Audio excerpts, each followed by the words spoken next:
Sakshi Manasakshi. I am Priya Goteti.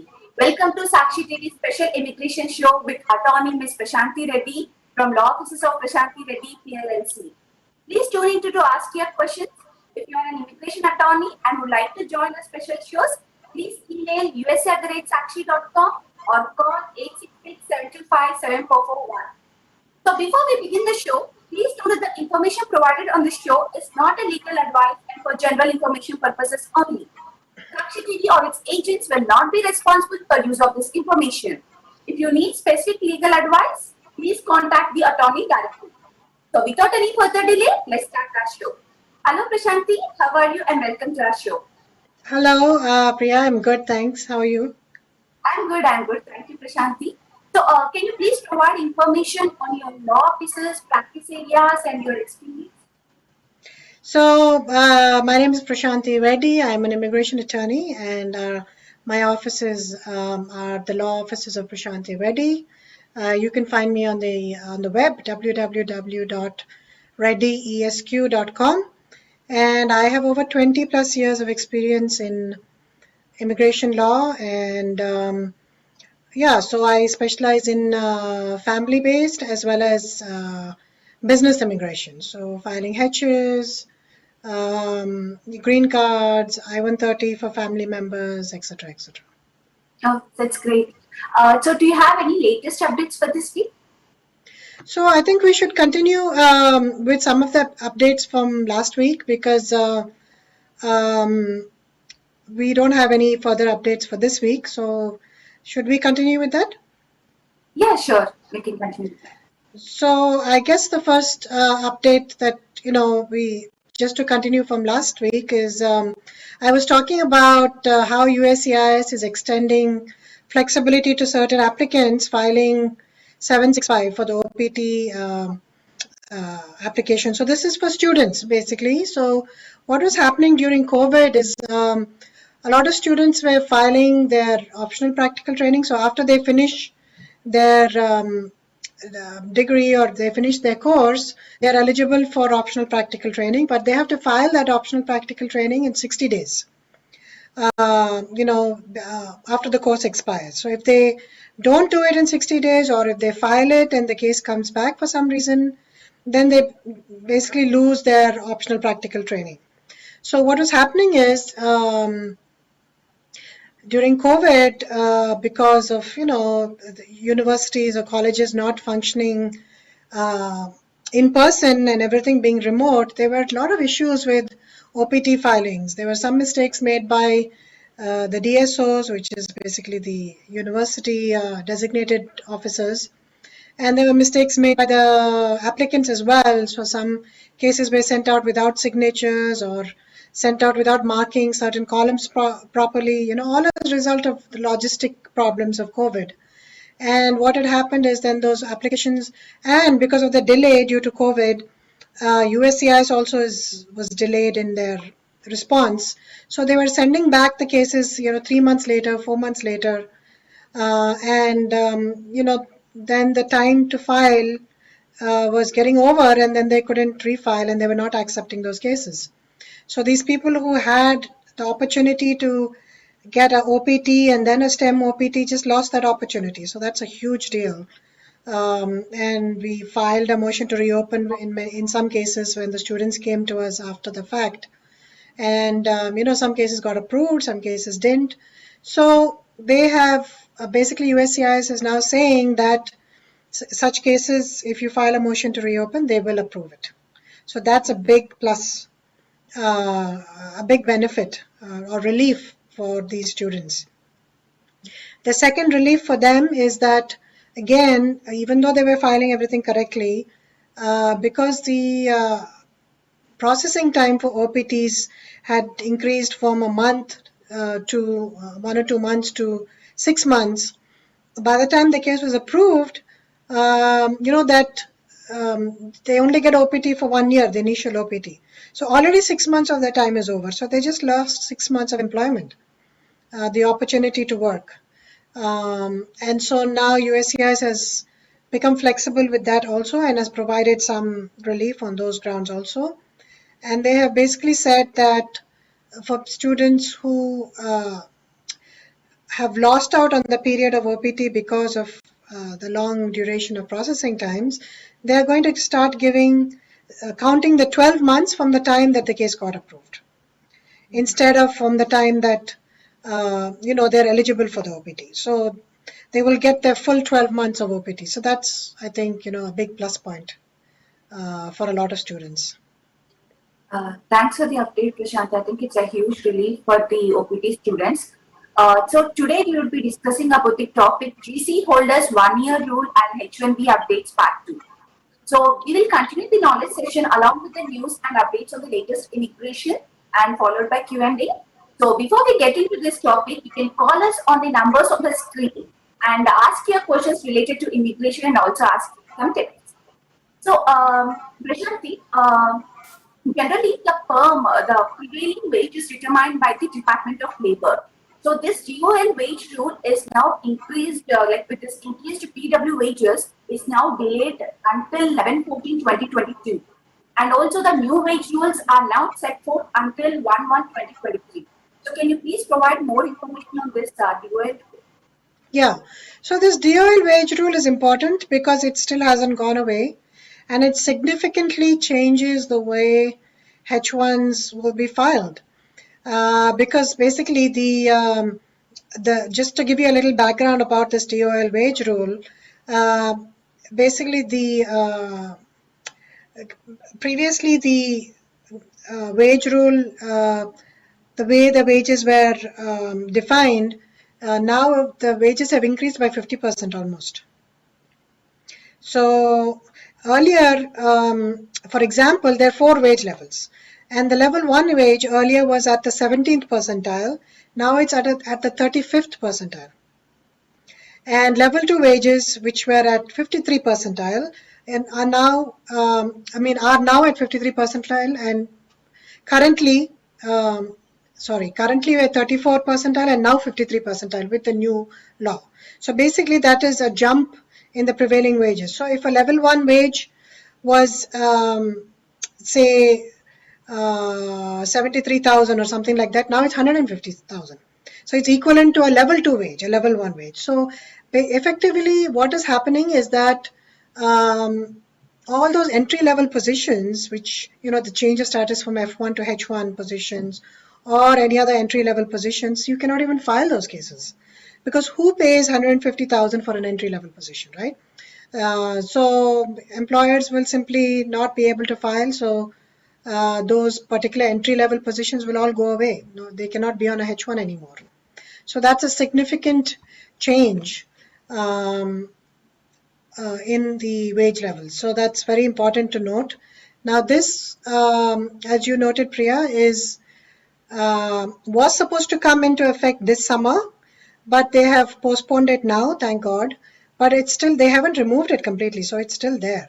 So it might come back to haunt us next year in 2022, November. So something to keep in mind and write to your congressman about, or, advocacy needs to be done on this to make it go away completely, or to make it more reasonable from what it is compared to what it's going to be.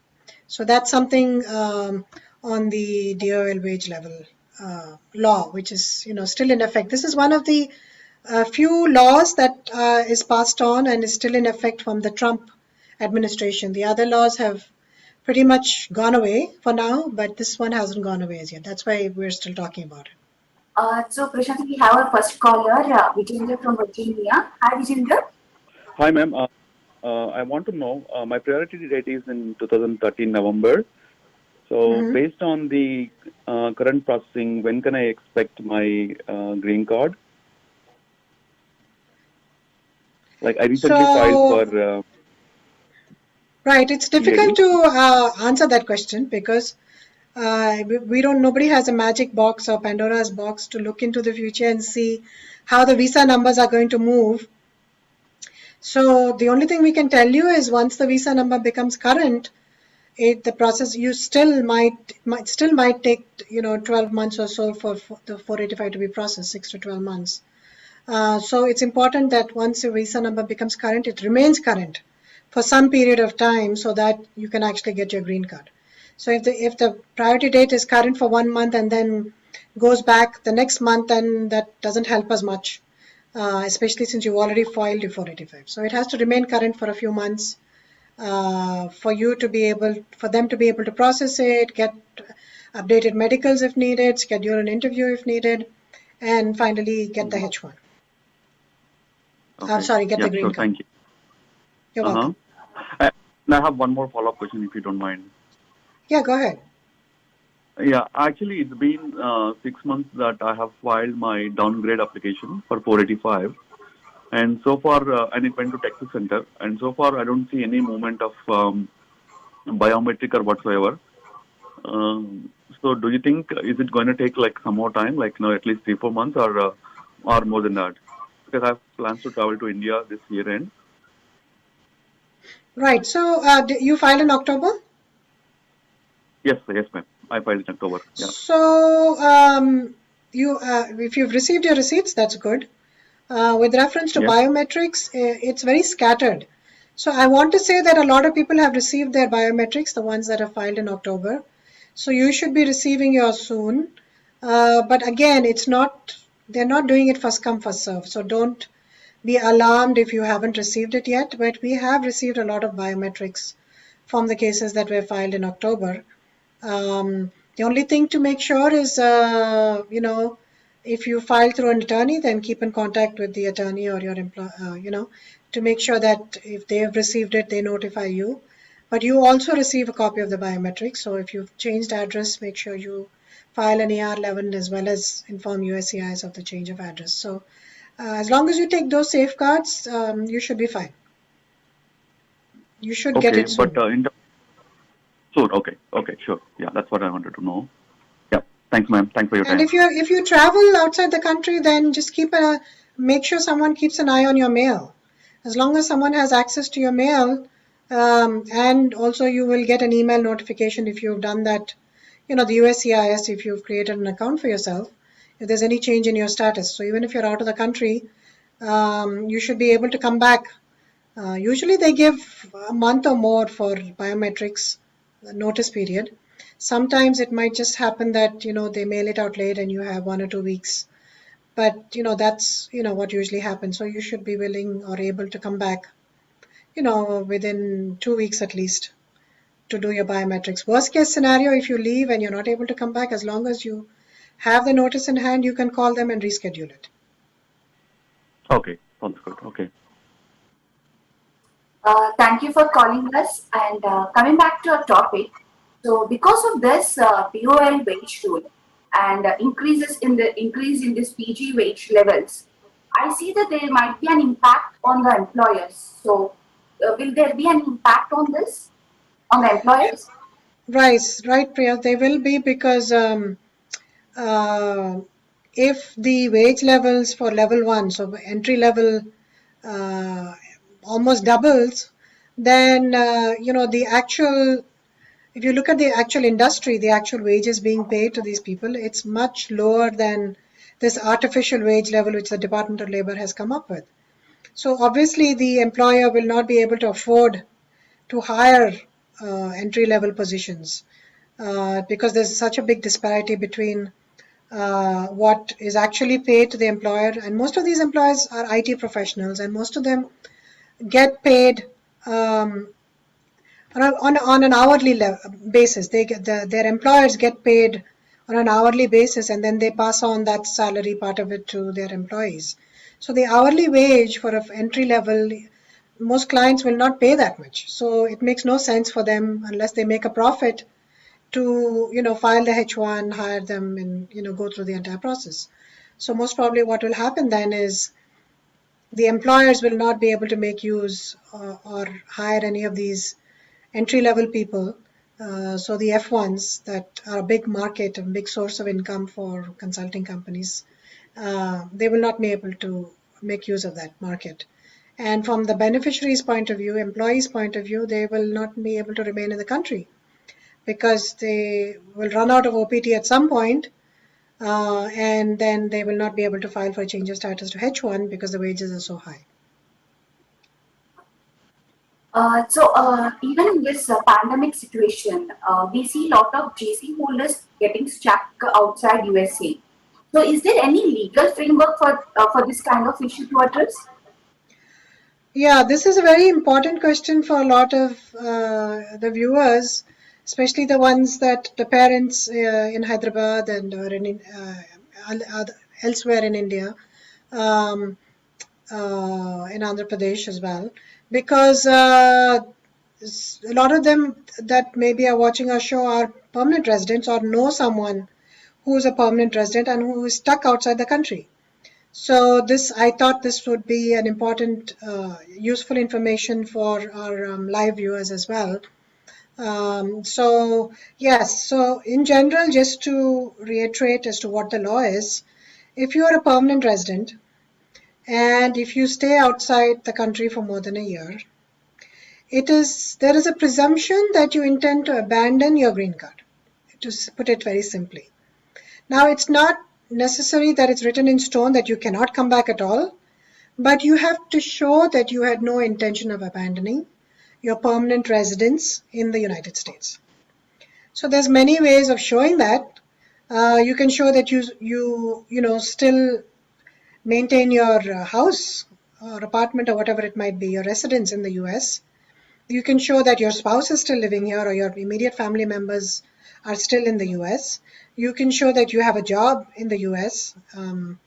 You can show that you're filing taxes in the US. So there are many ways of showing that you have not abandoned that status, but you have to go through a process, and you will have to show that at the port of entry when you're entering, because they will stop you and there will be something called secondary inspection. And many things can happen at that secondary inspection. So they may not agree with what you're saying. They may not be convinced by the documents you're submitting. In which case, then either you can voluntarily come back to your home country, or you can say that I want to go before a judge. And then, then an NTA, if the officer is very stubborn, then he can issue a notice to appear before an immigration judge, and then you'll have an opportunity to prove your case there. But the disadvantage of that is that, you might be put into detention, at least before, you have an opportunity to post bail. Many officers will just release you into the community without putting you into detention. Some might put an ankle bracelet so that to make sure that you attend, that you can always be tracked and that you will attend your hearing. So many things can happen at that port of entry, so you just have to be prepared. And this is like major concern for most of them who are holding green card.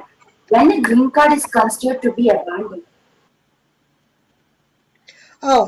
Yeah. So as I was just saying, it's considered to be abandoned if you're not able to show that you intended to come back. So if you show that basically your intent was to come back and your stay was a short stay, and you could show that, again, you can show that by showing that you had a return ticket when you left, right? So there are ways of showing that you intended only to stay for a short period of time, and then you got stuck due to a situation that was not in your control. And because of that, because of COVID-19, for example, that's a classic situation, and that's why we're talking about this topic today. A lot of people, permanent residents, left the country in March of last year and were not able to come back. They thought that they would, stay outside the country for a month, 2 months, definitely less than 6 months, but then COVID hit. And then, as you know, everything was under lockdown. And then reopened maybe in June, July, but maybe by then already they had passed that 1-year mark. Or maybe they were older, parents, and they did not feel comfortable or still don't feel comfortable traveling until they actually get their vaccination. So these are situations in which it is beyond the control of the permanent resident to travel, right? So this is a classic example of ways of showing that they did not intend to, abandon their status, their green card permanent resident status. And viewers, if you wanted to reach out to Prashanthi for private consultation, you can reach out at prashanthi@readyesq.com or call at 212-354-1010 or visit www.readyesq.com. So, Prashanthi, I also heard that there are some airline boarding restrictions. So, if a person is absent over a year, or what are these options and strategies to overcome this airline boarding restrictions? Right. So certain airlines have been refusing to board LPRs, which is basically legal permanent residents, who have been absent for over a year. Even though the green card is valid still, because the green card is valid for 10 years usually, there is instances in which airlines are refusing to allow them to board. Now, depending on the situation, there are many options for this. Now, for example, if it is not a 1 year situation, but it is the airlines are refusing to allow them to board because, the green card, the 10-year period has expired while they were out of the country. They were stuck due to COVID and they could not renew their green card. They thought they would come back and renew, but they got stuck. Or, the green card, they're visiting Hyderabad or, some other place, but the green card got lost, maybe, or was stolen or got destroyed for some reason, mutilated. So in that situation, there is different options. So let's discuss that first. So if it is expired or stolen or mutilated, etc., you can file while you're out of the country for a replacement card. And that is basically I-90. You have to file an I-90 card. Okay. So basically, as of January 2021, USCIS receipt notices for Form I-90 feature language serving as evidence for extension of work or travel authorization. So if you show that there's a receipt, that is proof that you have filed, and based on that receipt, you can ask them to ask the airlines to allow you to re-enter the country based on just the receipt, because the I-90 approval takes some time, and for the new green card to be issued, it takes some time. This is only though in instances where they have been out of the country for less than a year and they are seeking to re-enter. But if, as you asked that question, they have been outside the country for more than a year, then again they still have problems, because as we know, airlines are not allowing them to reboard. So in this situation, they have to obtain something called a boarding foil. So in order to obtain this boarding foil, presuming that it's more than a year but less than 2 years, they have to file a form called I-131A. It's a travel document. Now we have one more caller, Prashanthi. Sure. Yeah, okay. Hi, Prashant from California. Hello. Hi, Prashanthi. Ma'am, Hi. this is Prashant calling from California. So my perm application got submitted to DOL on 31st August 2020, but as of now it is not approved, and I'm just my max out is on this month, August 2021. I would like to see if I can extend my extension based on the 7th year or any other options that I have. So if you filed at the point that your I-94 is going to expire, at that point, if your labor has been filed more than 365 days ago, then you qualify for a 1-year extension. So you could do that. Or since you filed some time ago, it's been 7 months that you filed, I'm expecting the labor will get approved soon, because it is due for approval unless there is an audit. Once you get the approval, you can file an I-140 premium processing. You still have time. And a premium processing now is taking 30 days, not 15 days anymore. And you still have time to get an I-140 approved and get a 3 years extension as opposed to a 1-year extension. But if that doesn't work, you can try at least for the 1-year extension, provided 365 days is over at the time of the I-94 expiry. Okay. I-95. Okay. Yeah, thank you. I would like to ask one more question. So, for example, after I-140 approval, so is it mandatory to be with the employer 6 months, or so? Do you comment any on that? So there is no such requirement to remain with the employer or even work for the employer for the I-140 to remain valid. So the I-140 approval remains valid for extension purposes and for priority date retention purposes as long as it's approved. You know, it could be even a future job offer. You could not have, maybe you haven't even started working for the employer. So that 6-month rule which you're talking about, a lot of people confuse it. That is for the 485. Once you file the 485, after 6 months of filing, you can switch employers if your I-140 is approved. So that's a different rule. So that applies only for people who have already. Yeah.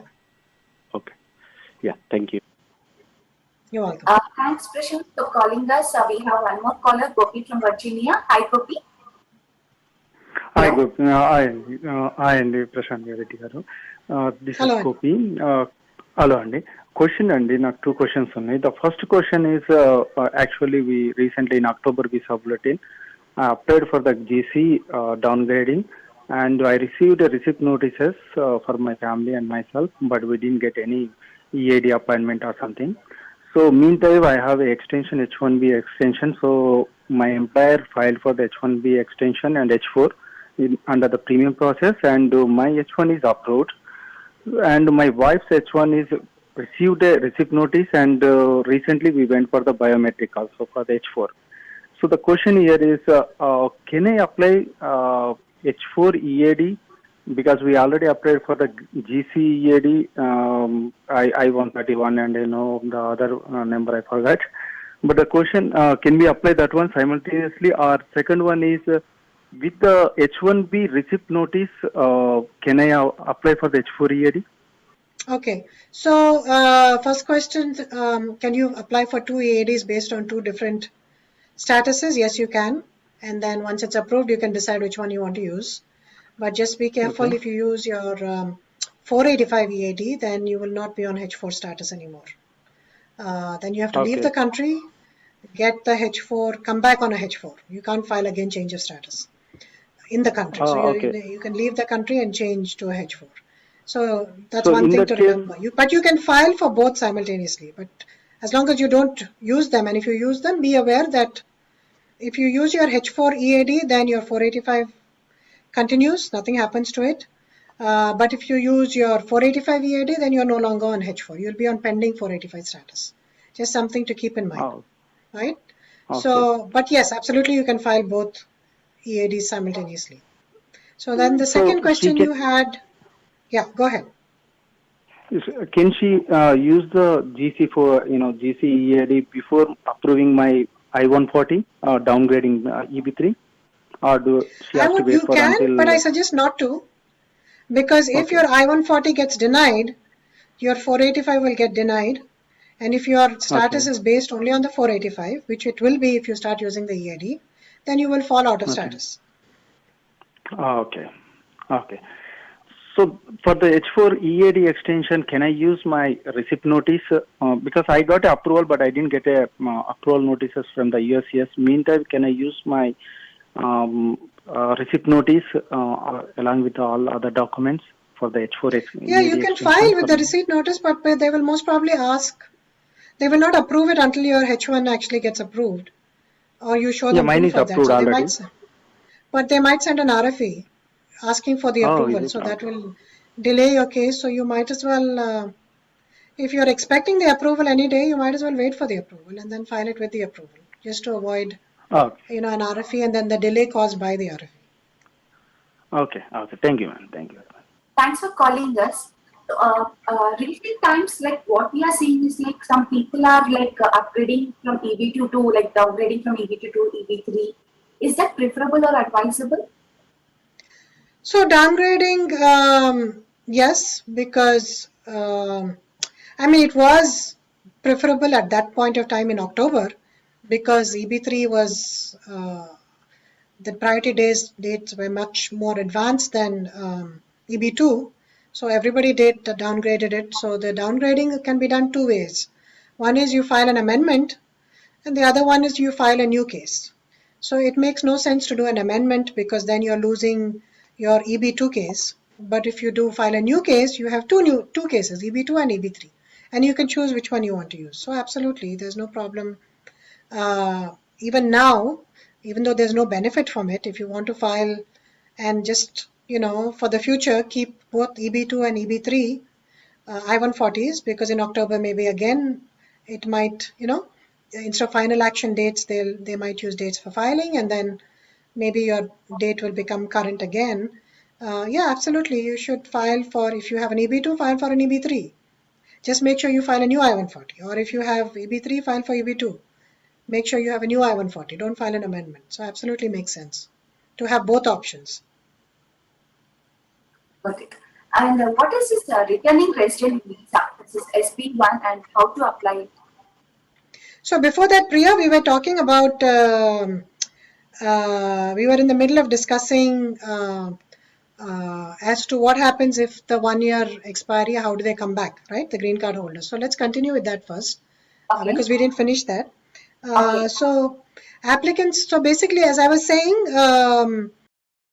in order to come back, if you're over a year is over, and because the flights, as you were asking, right, the flights are not boarding, the airline people are not boarding them because over 1 year is Correct. over. So they will board if you file something called an I-131A application for travel document. You're asking for a boarding file. So that is possible. Once you get that boarding file, then the airline should allow you to board. As long as, that boarding file is paid 1 year before the 1 year mark. Okay, but the approval can come later, but just make sure you at least get that. If you know that you're going to stay beyond a year, just at least apply for that. Now, even without that, airlines have been advised, because of COVID situation, they have been advised to allow people to board. So what happens usually is the airlines will contact CBP. There's a procedure. So the travelers can ask the airline to communicate with the RCLG, so Regional Carrier Liaison Group. Those are available in India. If it's in India, then usually that's in Delhi. So the airlines will first contact RCLG for assistance to allow boarding. And remember, you cannot, or your attorney cannot contact RCLG. It has to be the airlines. So when asking the airlines to communicate with RCLG, it'll be useful to provide the airlines with information that you did not intend to give up your residency. So you will provide them with documentation such as, that you had reservations to fly back and you canceled them. You have medical records to show that you have health insurance in the US. You have, or to show that, you got COVID and that's why you couldn't travel. Or you can show tax, also you have to show tax documentation to show that you're continuing to pay your taxes in the US. You can show your cell phone bills to show that you continue to pay your cell phone bills in the US and hold your, US number. You can show that you continue to have a bank account, and any other documents that can be verified that may help establish that the applicant had an intention to return to the US. So like property documentation to show that you own property or you rent your apartment and you're still continuing to pay the rent. So in some instances, the airline may not know how to contact the RCLG. In that instance, the CBP port of entry can be contacted, and they will give advice to the airlines as to, how to contact RCLG and which center to contact. So it's a little technical, but it's important to know this because if the airline doesn't know it, you can mention it to them. You can give them that option. And if any of the viewers need more information on this, I'll be happy to provide them with the written guidance, once they book a consultation. So that's also possible. Now, Now let's see. Let's say that you were able to board the airline, and you came to the port of entry. So you came to JFK Airport or Newark. Now you have to show that what happens at CBP is the question. Will they allow you to enter? Not allow you to enter? What are the different scenarios? Now, in whatever situation it is, whether you lost your green card and you don't have it, or in that situation, then they can still allow you to enter by waiving. They have the discretion to waive an entry document. They'll fill out a form I-193. That's the application for waiver of the passport or the visa or a valid green card. So they can do that, and they can still allow you into the country. So you can come into the country even if you don't have the green card, right? So also in a situation where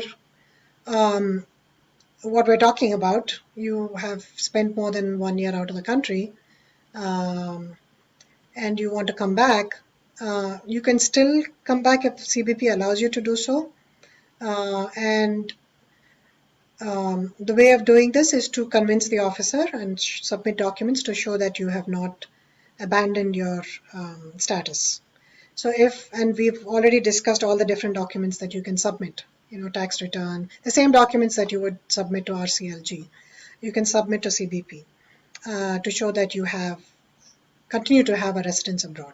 Now, if the DHS is satisfied with this, that you have established good cause, you can also have to show not only showing that you have unrelinquished your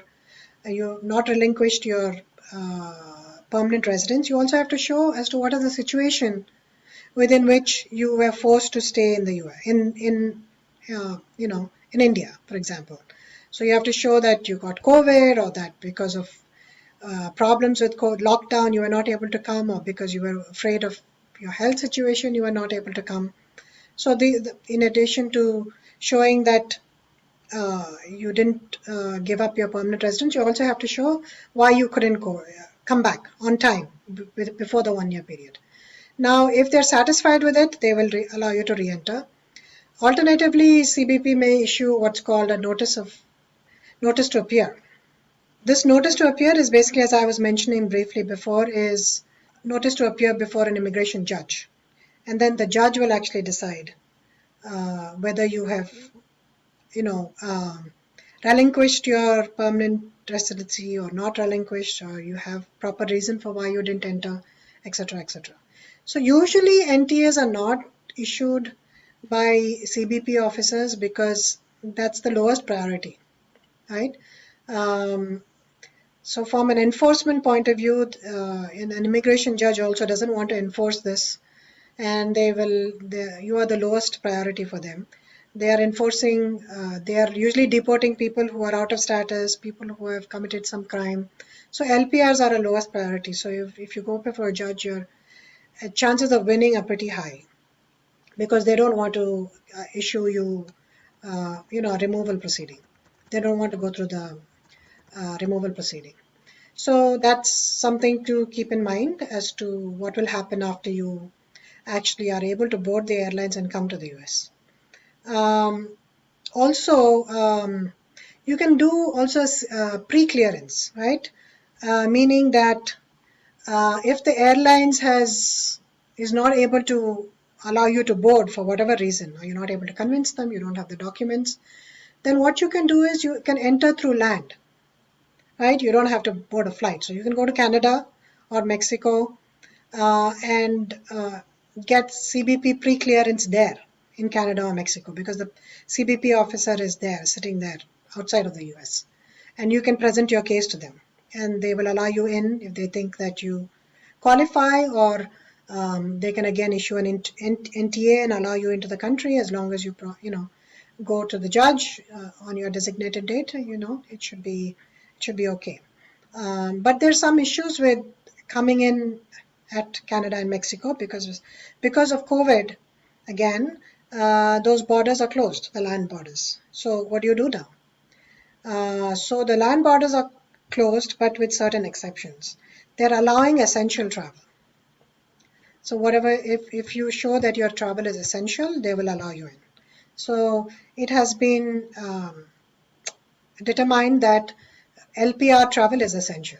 So if you're a permanent resident, it will be considered to be essential travel. They will take up your case, and they will they are convinced, as I said, they will allow you in. So if the airlines is not able to get you to board the flight, travel to a different bordering country, Canada, Mexico, and travel by land, right?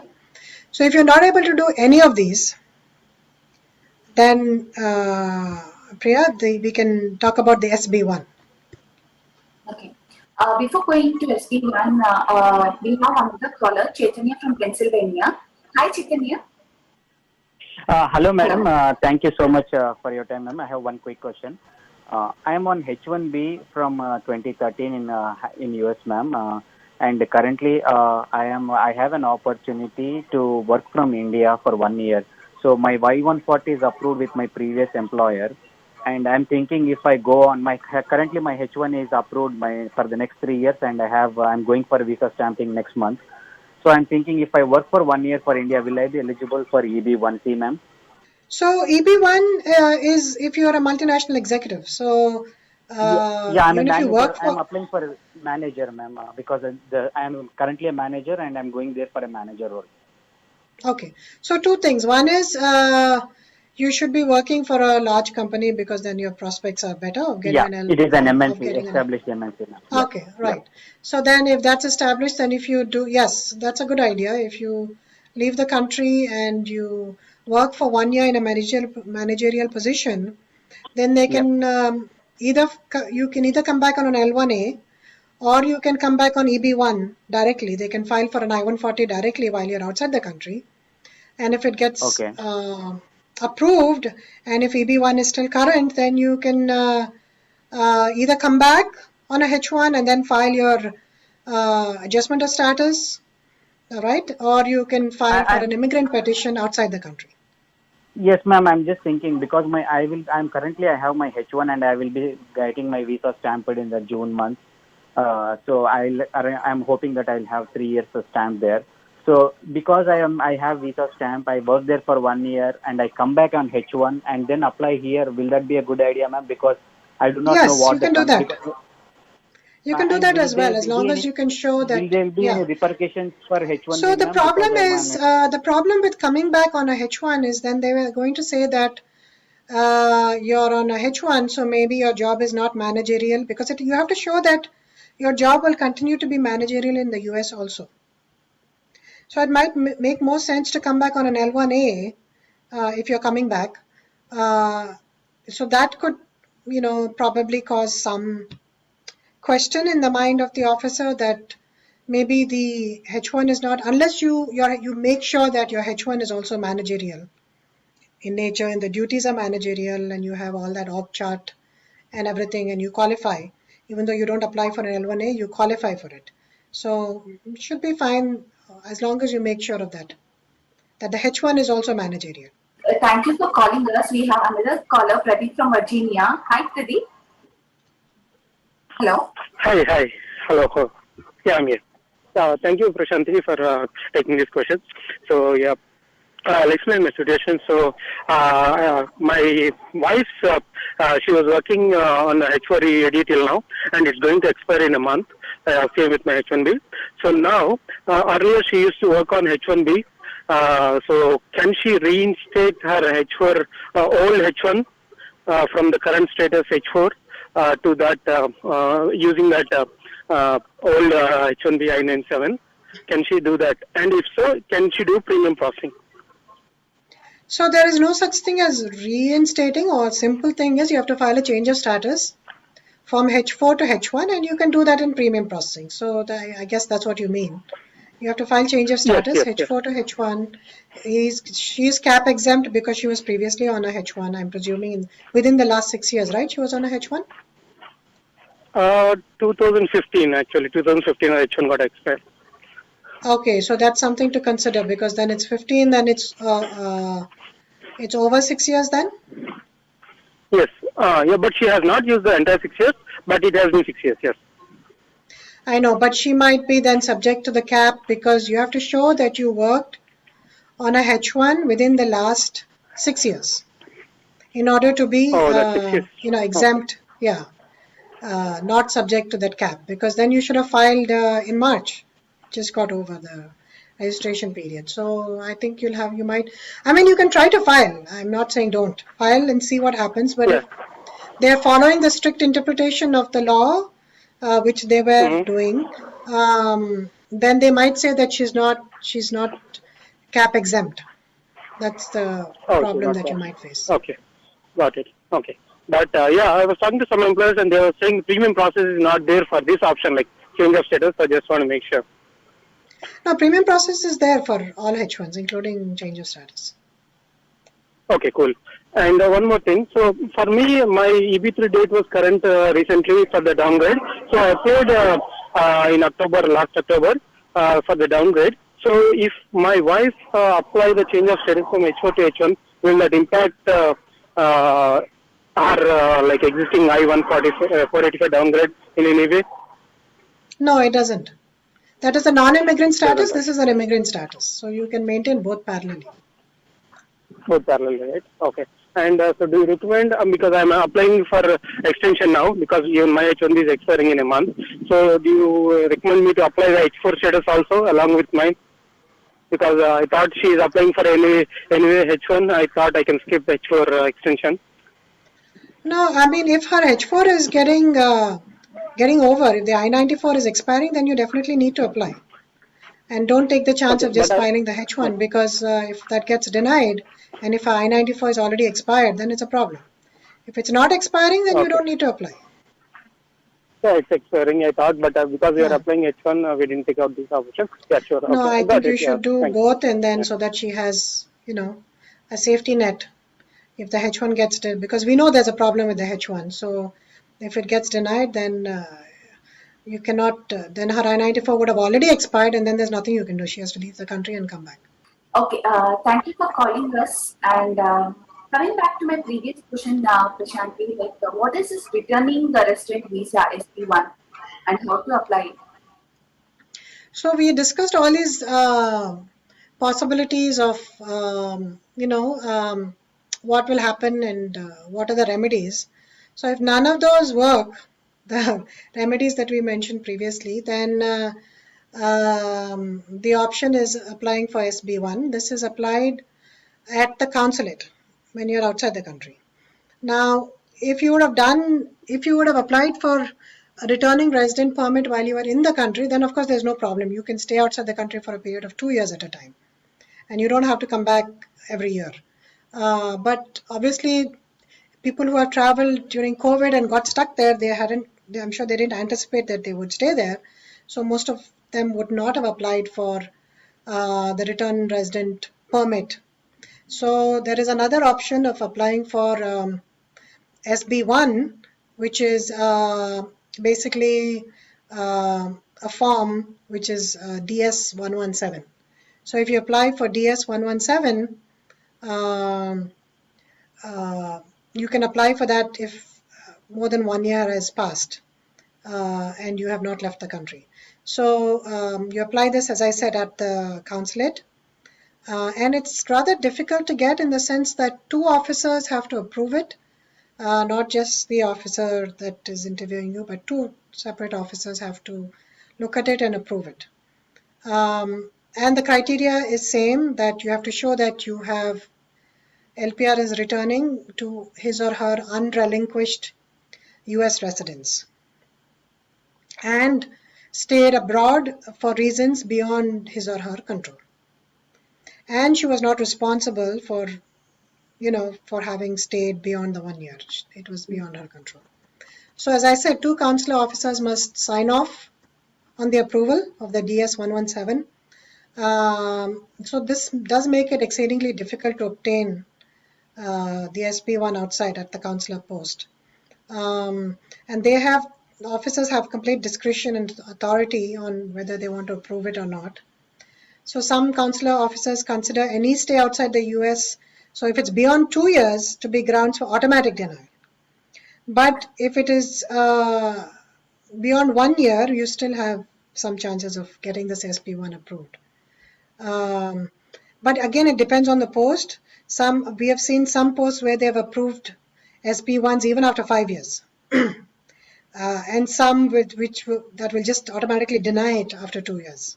So really depends on the post that we're applying it and depends on the consular officer. So in general, the officers want to see that the departure from the US was sudden and abrupt, and that the applicant has evidence of that they, so it was a sudden departure, they didn't have time to file return resident permit, and that the applicant has evidence of attempting to return within the 1 year period and they couldn't, and that they are continuing to maintain ties to the US. And so you can show this again. There's a list of documents by which you can show it. Again, round trip ticket that had to be changed due to unforeseen circumstances, continued employment in the US, filing of US tax returns, maintaining property ownership, of a physical residence in the US. So if you don't have a house in the US or you're not renting a house, consular officers will often consider this to be an abandonment of your permanent resident status. And they look at your history before that. Priya, should I continue or do we have any calls? You can continue. Okay, just let me know. So also they will look at your history before that. So extended frequent trips previously or staying beyond 1 year previously, that all that counts. Or if you didn't stay beyond 1 year, you kept staying for 6 months at a time, you're staying in India and you're only coming for a few weeks to, maintain your green card. That is the history that they're going to look at. And so if you have a history of doing that, then they might deny this SB1 application, even though in this case, your stay was unforeseen. Also, if you only had a one-way ticket, so you had no return ticket, that could be a reason why for denial of the SB1. Or if you have sold all your property, right, before you departed, that's a clear indication that you didn't intend to maintain your status of a green card and you abandoned it and you left and now you're changing your mind. And then another reason is strong family, business or property ownership or ties abroad. So again, we talked about property. If you have a business in the US and it's continuing to run, that's obvious that is strong grounds, that you did not intend to give up your green card. And also if you have your spouse, your kids, everybody's here, then that is also proof. Now also they will look at what you did while you were outside the US. If you were in India, if you took up employment in India, then obviously that is proof that you intended to give up your, green card status. If you got married in India and now you have a family in India, that is also proof that you intend to, stay now in India. Or if you, voted or did something like that. All this is looked at to see whether, the intended to remain, and the SB1 will be approved or denied based on that. So just to conclude, the attorney or the applicant must consult, should basically go over the case and analyze the circumstances and then decide which option to use. And, by looking at why they didn't come back on time, how much time was spent abroad, which country are you applying from? India is the worst. If you're applying from a European country, it might be easier. So basically all these circumstances have to be looked at and then decided as to which course you want to follow. For suppose they have a re-entry permit, but if they wanted to renew when they're stuck in overseas, can they do that? Yeah, so if it is a regular re-entry permit, no, you have to file it while you're in the US. You will be given fingerprints. You have to take your biometrics and fingerprints. And you have to do all that. And you can leave after the biometrics and then have the re-entry document mailed to you. But if you leave before that and then you get fingerprints, then it'll just get denied, because you cannot take your fingerprints abroad, and no, you cannot file for the re-entry permit abroad. So you need to plan this carefully. If you know that you're going to stay outside the country for more than a year, apply for a return resident permit before you leave. And for suppose if somebody applied for SP1 visa when they are on, when they are in USA, and then they left USA, they went abroad. It's been more than a year, and their SP1, it's for suppose their SP1 visa now got rejected, or the US consulate did not resume any of the operations soon. So what happens in that case? So basically, when we're talking about return resident permit, that's not the same as SP1. So SB1 can only be filed while you're outside the country at the consulate. It's a different kind of return resident permit. But the one that you're talking about is the return resident permit I-131 application, which is filed when you're in the US. So when you're in the US, you file for return resident permit, which will allow you to stay outside the US for 2 years. If it gets denied, then you have to come back to the US within a year. It takes 2 or 3 months to process, so you will know. So once you see that it's denied, you make sure that you have someone keeping track of your mail. And if you get a denial, then please come back before the 1 year period is over, because otherwise then you will not be able to come back. Okay. And for suppose if a guy has a green card and he stayed out of the country, like out of USA for 1 year, but somehow he was able to get back to USA, will it affect his citizenship? Yes, so it will affect, and that's a whole different, we can have a whole different episode on that, on citizenship, and how, staying out of the country for more than 6 months actually affects your citizenship. So in general, if you received your green card based on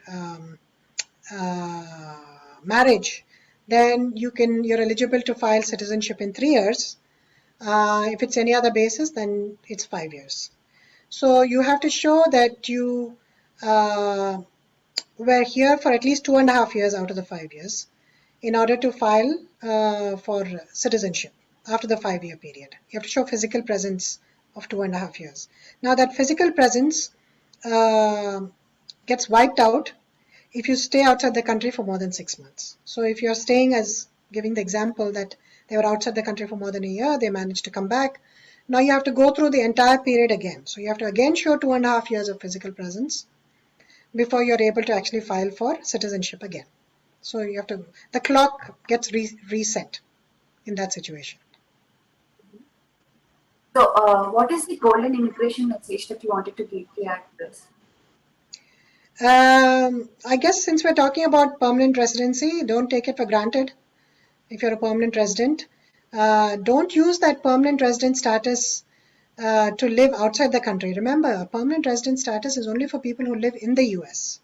Yes, you can travel abroad, you can visit, but there are a lot of parents and also spouses that are on permanent residence and take this green card and misuse it, in the sense that, sometimes they're children and they want to experiment living in India because the children are growing up. They don't want them to grow up here in the US. I've seen this example so many times. So the husband is here, the wife is there with the kids. The kids are US citizens, but the wife is a green card holder, and she's spending extended periods of time outside the country and is just coming back every 6 months to renew the green card. That is not allowed. So you'll get into trouble. And so every time you at the port of entry, you might be stopped because you're spending only 3 months.